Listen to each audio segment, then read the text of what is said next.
হচ্ছে বাবার কথা যদি শরীয়ত সম্মত হয়, বাবা যদি বলে বউ রাখা যাবে না, এর ভেতরে আমি শরীয়তের এই জিনিসগুলো ভুল পাই, তাহলে বাদ দিয়ে দেওয়া লাগবে। কিন্তু মায়ের কথা শুনে বউ তালাক দেওয়া জায়েজ নেই। এই মাসলাটা মনে রাখবেন। বাবার সম্মান কিন্তু মায়ের চাইতে খুব বেশি না, 3 গুণ বেশি মায়ের মর্যাদা। কয় গুণ? কিন্তু মায়ের কথা শুনে কেউ বউ তালাক দেওয়া জায়েজ নেই, কারণ শাশুড়ির সাথে আর বৌমার সাথে সম্পর্ক মেয়ে আর মায়ের মতো জীবনও হয়নি, হবেও না।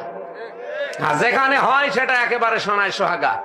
শাশুড়ি যারা এসেছেন, বৌমা যদি আপনার ছেলেকে ভালোবাসে বেশি, তার সাথে অন্তত অন্তরঙ্গ থাকে বেশি, অনেক শাশুড়ি বলে আমার বৌমা আমার ছেলের দখল করে ফেলিস।